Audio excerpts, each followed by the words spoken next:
Olá, pessoal! A partir dessa semana, começaremos uma série de 4 semanas em que vamos falar mais detalhadamente dos trabalhos de computação afetiva aplicada à educação que consideram, além do conhecimento do aluno, seus estados afetivos como emoções e personalidade para prover assistência individualizada. Como comentamos na semana 3 do nosso curso, o objetivo final da maioria dos trabalhos de computação afetiva aplicada à educação é tratar do loop afetivo. Ou seja, os sistemas automaticamente detectam as emoções do estudante com o objetivo de usá-las para adaptar as suas estratégias de interação e aprendizagem. Eles objetivam fornecer a assistência individualizada adaptada aos estados afetivos dos estudantes, além dos seus conhecimentos e habilidades cognitivas. Mas essa adaptação, além de ser realizada pelo próprio sistema adaptativo, pode ser ainda efetuada pelo professor. Assim, vou falar também de alguns gadgets que o professor pode utilizar em sala de aula para ajudar melhor os estudantes a conhecer as suas emoções, seus estados afetivos, sua situação de estresse.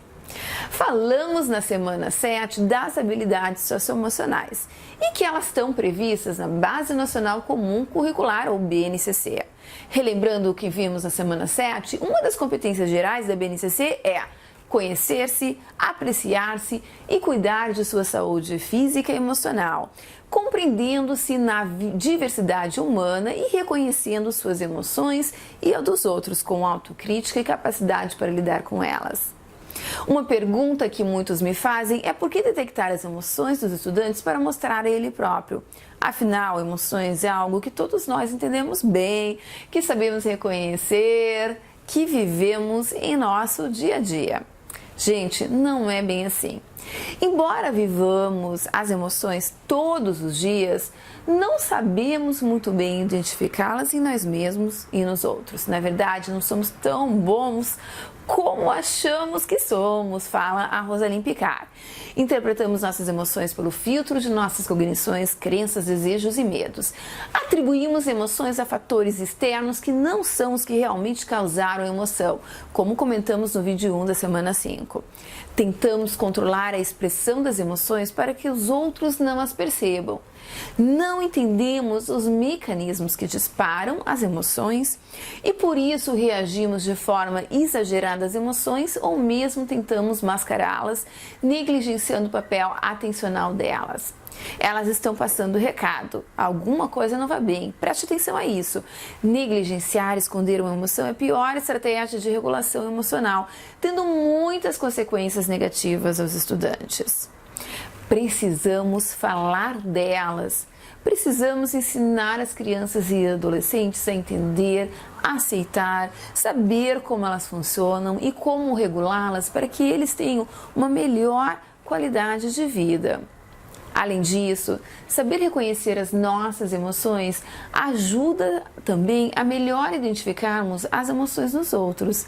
Essa é uma importante habilidade para que os estudantes desenvolvam empatia, que é a capacidade de se colocar no lugar do outro, de entender as emoções dos outros e assim para se construir uma sociedade mais humana, embasada em relações construtivas.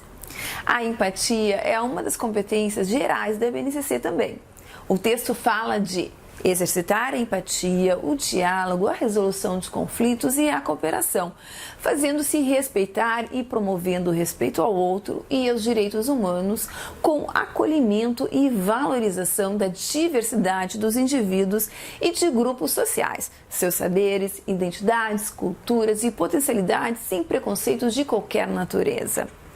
Mas as emoções podem ser usadas também para que os sistemas inteligentes se adaptem às emoções dos alunos como forma de maximizar a sua aprendizagem.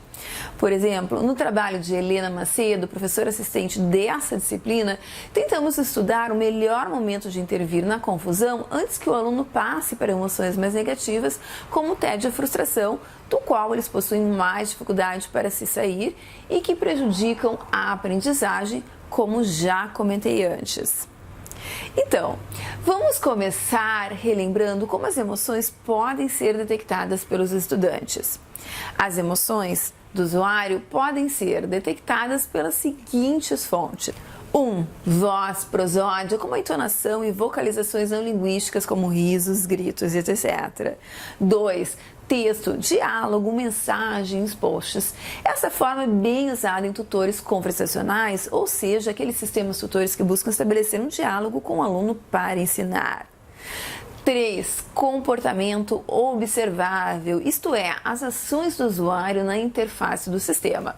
Por exemplo, opções escolhidas, erros e acertos de exercícios, pedido de ajuda, velocidade de digitação, entre outros. 4. Expressões faciais e movimento dos olhos. Eye tracking.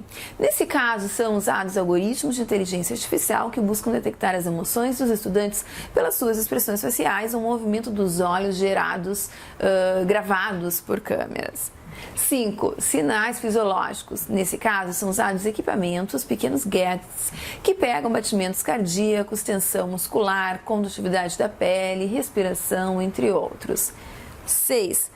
Ondas cerebrais. Nesse caso, o pessoal geralmente usa eletroencefalograma, ou seja, aqueles capacetes com elétrodos que buscam capturar a atividade elétrica do cérebro. 7. Expressão corporal.